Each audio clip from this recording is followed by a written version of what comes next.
Hello everyone, আসসালামু আলাইকুম। কেমন আছেন সবাই? আই হোপ সবাই অনেক বেশি ভালো আছেন। আলহামদুলিল্লাহ, আমিও আমার পরিবার পরিজন নিয়ে ভালো আছি। এই তো প্রতিদিনের মতো আবারও একটি নতুন ব্লগ নিয়ে এসেছি আপনাদের মাঝে। আশা করি আজকের ভিডিওটি আপনাদের অনেক বেশি ভালো লাগবে। আজকের ভিডিওটি আমি সকাল থেকে শুরু করেছি। বেশ কিছুদিন হয়েছে যেহেতু বাসায় ছিলাম না, বাসায় অনেক কিছুই দেখলাম যে অনেক বেশি ময়লা হয়ে আছে। আজকে বিছানার চাদরগুলো চেঞ্জ করে দিয়েছি এবং টেবিল ম্যাটটাও চেঞ্জ করে দিয়েছি।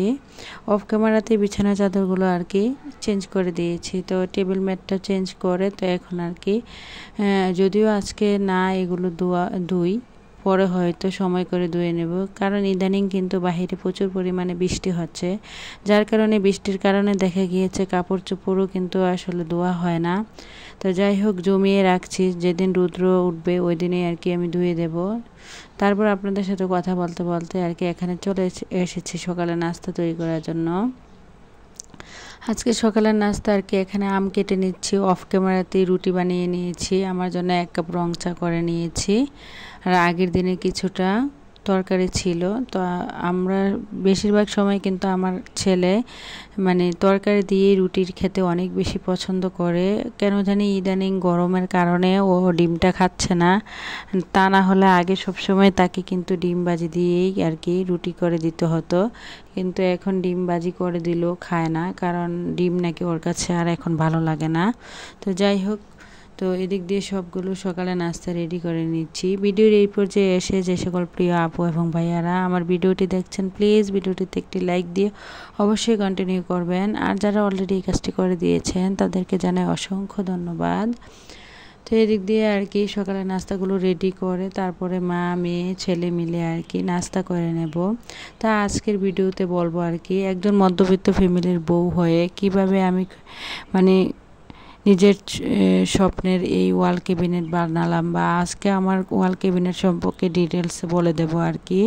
অনেক আপুরা মানে আমাকে অনেকবার কমেন্টস করেছেন যে আপু তোমার ওয়াল ক্যাবিনেটের দাম কত বা কোন কাঠের। তো আসলে আমি কমেন্টসের মাধ্যমে আর রিপ্লাই দিইনি, কারণ অনেক আপুরাই করেছে, তো আর জন্য ভাবলাম ভিডিওতেই বলে দেব আর কি। তো যার কারণে আজকের ভিডিওতে আমি ডিটেলসে ওয়াল ক্যাবিনেট সম্পর্কে বলবো। তবে আরেকটা কথা আপনাদের মাঝে শেয়ার করব, আমি কিভাবে একজন মধ্যবিত্ত ফ্যামিলির বউ হয়ে 60,000 টাকা দিয়ে একটা ওয়াল ক্যাবিনেট বানালাম, তাই আর কি আপনাদের সাথে শেয়ার করব।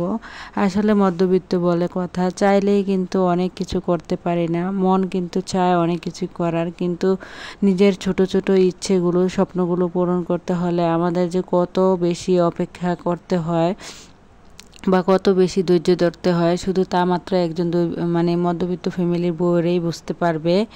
আসলে মানুষ যা চায় তা কখনোই কিন্তু পায় না। তবে আমাদের মধ্যবিত্ত ফ্যামিলির মানুষেরা ছোট ছোট বা বড় বড় স্বপ্ন পূরণ করতে হলে কিন্তু অনেক কিছু ত্যাগ তিতিক্ষা দিতে হয়, অনেক ত্যাগের বিনিময়ে কিন্তু অনেক কিছু করতে হয়। যাই হোক, মানে এদিক দিয়ে কথা বলতে বলতে কিন্তু আপনাদের সাথে আমি সকালে নাস্তাটা খেয়ে নিচ্ছি। আসলে টাকা ছাড়া এই পৃথিবীতে কোনো কাজই করা যায় না, টাকা ছাড়া কোনো কাজই সম্ভব না। টাকা মানে পৃথিবীতে সব কাজেই কিন্তু টাকার প্রয়োজন। টাকা যেমন ছেলে মেয়েদের লেখাপড়া করা থেকে শুরু করে ভালো একটা চিকিৎসার ব্যবস্থা নিতে হলে, বা দেখা গিয়েছে ভালো ভাড়া বাসায় থাকতে হলে, তারপরে আবার দেখা গিয়েছে ভালো খাবার দাবার খেতে হলে, বা যা কিছু করার না কেন টাকার অতি বেশি প্রয়োজন।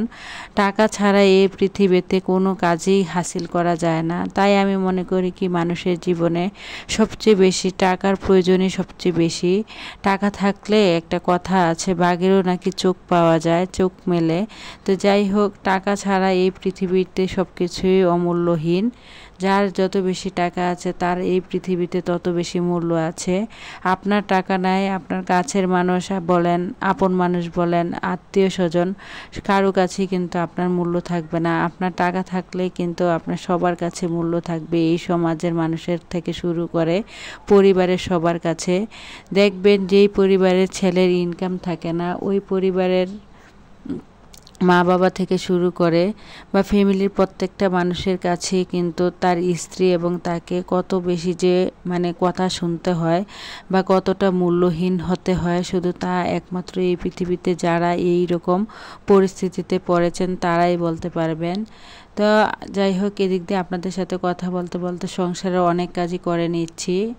আজকে যে মানে এটা হচ্ছে আমার শুক্রবারের ভিডিও আর কি, যদিও শনিবারে পাবলিশ করার কথা ছিল, আমি কিন্তু একদিন পরে পরে যেহেতু ভিডিও দেই, কিন্তু খুবই দুঃখের বিষয় কালকে যখন মানে মোবাইলে 2বার কিন্তু ভিডিওটা আমি ডাউনলোড করেছিলাম, যখন ভিডিও আমরা এডিট করে এক্সপোর্ট করি আর কি, তখন কিন্তু আমার মোবাইলে কী যে সমস্যা দেখা দিয়েছিল, যার কারণে আর কি আমি আর মানে ভিডিওটা এক্সপোর্ট করতে পারিনি, তার কারণে আর ভিডিওটা দিতেও পারিনি। 2বারই কিন্তু এক্সপোর্ট করেছিলাম, কিন্তু দেখলাম যে এটা আটকিয়ে আছে, একটু প্লে করার পরে চলছিল, পরে আর চলে না। তো যাই হোক, এদিক দিয়ে আপনাদের সাথে কথা বলতে বলতে কিন্তু আমি সংসারে অনেক কাজই করে নিয়েছি। তো এখন চলে এসেছি আমার শখের ওয়াল ক্যাবিনেটটা পরিষ্কার করার জন্য।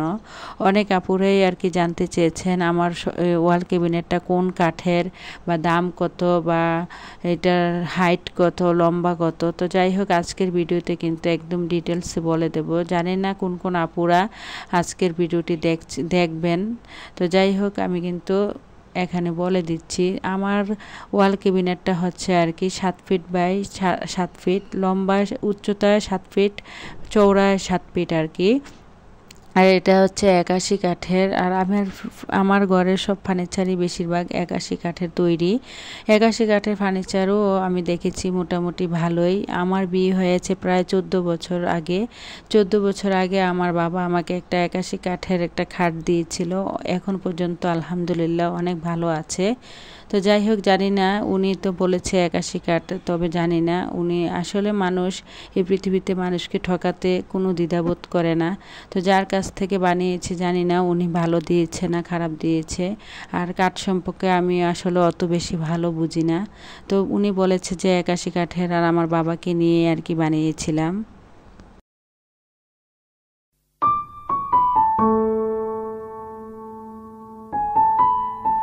তো আমার ওয়াল ক্যাবিনেটটি আর কি 60,000 টাকা গিয়েছে আর কি বানাতে। আর এটা কিন্তু পুরাটাই ফ্রেম 81 কাঠের আর গ্লাসের। তো মানে সাইড দিয়েও কিন্তু নকশা আছে, হয়তো অনেক ভিডিওতে আমি দেখিয়েছি। তো যাই হোক, এদিক দিয়ে ওয়াল ক্যাবিনেট সম্পর্কে ডিটেলসে বলে তারপরে সোজা চলে এসেছি দুপুরে রান্নাবান্না করার জন্য। যেহেতু এটা শুক্রবারের ভিডিও, তো শুক্রবারের মানে তো হচ্ছে সবার বাসায় ভালো মন্দ রান্নাবান্না করা, তার জন্য ভাবলাম আজকে আর কি বিরিয়ানি রান্না করব। তবে চিকেন বিরিয়ানি রান্না করব। গরুর মাংসের বিরিয়ানিটা আমার ফ্যামিলিতে কেউই পছন্দ করে না, আমার বাচ্চারা তো নাই। তো আমি কিন্তু সবসময় বিরিয়ানিতে মাংসের পাশাপাশি আলু দেওয়ার চেষ্টা করি। তো যাই হোক, আমি কিভাবে আসলে এদিক দিয়ে রান্না করছি আর আপনাদের সাথে শেয়ার করি কিভাবে আমি একজন মধ্যবিত্ত ফ্যামিলির বউ হয়ে এত টাকার ফার্নিচার বানালাম। আসলে আমরা গৃহিণীরা চাইলে কিন্তু অনেক কিছু করতে পারি, শুধুমাত্র একটিমাত্র বুদ্ধি খাটিয়ে। আর বুদ্ধি খাটিয়ে না চললে কিন্তু কখনোই নিজের শখের বা ইচ্ছেগুলো পূরণ করতে পারি না। তাই শখের জিনিসগুলো পূরণ করতে হলে একটু একটু করে কিন্তু সংসার খরচের টাকা থেকে বুদ্ধি খাটিয়ে কিন্তু অবশ্যই টাকা জমাতে হবে। তা আমি কিন্তু আসলে প্রতি মাসে আপনাদের ভাইয়া যে আমাকে যে খরচের টাকা দিত তা থেকে কিন্তু সবসময় চেষ্টা করতাম 500, 1000 কি 2000 এরকম করে টাকা জমাতে। তো এরকম করে করে টাকা জমাতে জমাতে প্রায় আমি কিন্তু 30,000 টাকার মতো জমিয়ে ফেলেছিলাম। তো 30,000 টাকা জমানোর পরে যে বাদবাকি টাকাটা মানে ঘাটতি ছিল, ওই টাকাটা কিন্তু আপনাদের ভাইয়া আমাকে দিয়েছে। তো আমি কিন্তু আপনাদের ভাইয়া এবং আমি আমার টাকা মিলিয়েই কিন্তু ওয়াল ক্যাবিনেটটা বানিয়েছি। আসলে বুদ্ধি থাকলে সব কিছুই করা যায়। আমরা কিন্তু মেয়েরা চাইলে সংসার খরচের টাকা বাঁচিয়ে কিন্তু নিজেদের শখের জিনিসগুলো শখগুলো পূরণ করতে পারি। তাই আমি সবসময় চেষ্টা করি একটু একটু করে বুদ্ধি করে টাকা জমিয়ে নিজের ছোট ছোট ইচ্ছেগুলো পূরণ করার জন্য। যদিও এখনও কিন্তু মানে টাকা জমাচ্ছি 500, 1000 যখন যা পারি। তবে আমার অনেক বড় একটা ইচ্ছে আছে, আর কি সেই ইচ্ছেটা যদি কখনো পূরণ করে তাও কিন্তু আপনাদের মাঝে শেয়ার করব। তো যাই হোক, এদিক দিয়ে কথা বলতে বলতে কিন্তু মশলাটা কষিয়ে নিয়েছি। এর মাঝে কিন্তু আলু আর মুরগির মাংসটাও কষিয়ে নিয়েছি। যেহেতু আজকে জুম্মার দিন, শুক্রবার, তো স্পেশালভাবে আর কি চিকেন বিরিয়ানি রান্না করব। তো চিকেন বিরিয়ানি রান্না করার জন্য এখানে সব কিছু কষিয়ে এখন আর কি বিরিয়ানি মশলাটা দিয়ে দিচ্ছি। অনেকে হয়তো বলতে পারেন কেন গরুর মাংস বিরিয়ানি করলাম না। আসলে গরুর মাংস বিরিয়ানিটা আমার ছেলেমেয়েরা খেতে পারে না, কারণ ওদের দাঁতে লেগে যায়। আর বাচ্চারা কিন্তু গরুর মাংসের চেয়ে মুরগির মাংসটা অনেক বেশি পছন্দ করে। তো যাই হোক, এদিক দিয়ে সব কিছু কষানো হয়ে গিয়েছে। তো এখন আর কি এখানে দুধ আর লেবুর রস একসাথে করে টক দইয়ের কাজ করার জন্য দিয়ে দিয়েছি। যাদের বাসায় টক দই থাকে না, দেখা গিয়েছে বিরিয়ানি রান্না বা দেখা গিয়েছে যে রোস্ট রান্না করার সময়, তো তারা কিন্তু চাইলে এই টিপসটা ফলো করতে পারেন। গুঁড়ো দুধের সাথে কিন্তু লেবুর রস দিয়ে দিলে বা গরুর দুধের সাথেও কিন্তু টক দইয়ের কাজটা হয়ে যায়।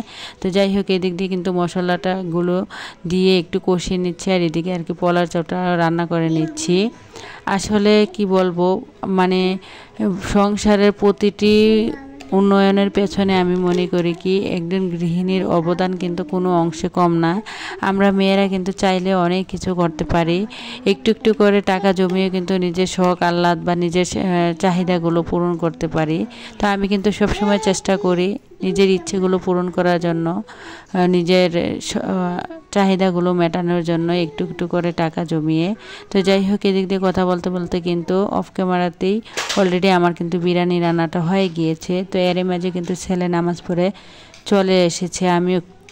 আমিও গোসল করে নিয়েছি। তো গোসল শেষে নামাজ পড়ে তো এখানে আর কি বিরিয়ানি এখন ছেলেকে দিয়ে দিচ্ছি, আর পাশের বাসায় বিরিয়ানি দিয়ে দেব এক ভাবিকে। তো তার জন্য আর কি সব কিছু রেডি করে নিচ্ছি। তো যাই হোক, এরই মাঝে কিন্তু আমি খুব তাড়াহুড়ো করছিলাম, অলরেডি 2টার উপরে বেজে গিয়েছে। আর অনেকেও হয়তো জানেন আমার ছোটো ছেলে কিন্তু মাদ্রাসায় পড়ে, তো তার জন্য কিন্তু খাবার প্রতিদিন বাসা থেকে নিয়ে যেতে হয়। তো খুব তাড়াহুড়ো করছিলাম, ছোটো ছেলেকেও খাবারটা দিয়ে আসবো। তো এদিকে সবাইকে খাবার দিয়ে ছোটো ছেলের জন্য আর কি খাবার রেডি করে তারপরে মানে দিয়ে আসবো। তো এখন চলে যাচ্ছি আর কি বাবির বাসায় দেওয়ার জন্য। তো ভিডিওর এই পর্যায়ে এসে যে সকল প্রিয় আপুরা আজকে আমার চ্যানেলে নতুন জয়েন হয়েছেন, চাইলে আমার চ্যানেলটি সাবস্ক্রাইব করে পাশেই থেকে যেতে পারেন। পাশে থাকা বেল বাটনের অল অপশনটি প্রেস করে দেবেন, যাতে করে আমি কোনো নতুন ভিডিও ছাড়ার সাথে সাথে আপনাদের কাছে নোটিফিকেশন চলে যায়, আর আপনারা সময় সুযোগ করে আর কি আমার ভিডিওগুলো দেখে নিতে পারেন। তো এদিকে আর কি ছোটো ছেলের খাবারটা রেডি করে নিচ্ছিলাম। তো রেডি করে সোজা চলে যাব মাদ্রাসায়, পরে এসে বাসায় আমি খাবার খেয়ে নেব। তো সবার সুস্থতা কামনা করে আজকের মতো ভিডিওটা এখানে শেষ করছি। সবাই ভালো থাকবেন। খোদা হাফেজ। আসসালামু আলাইকুম।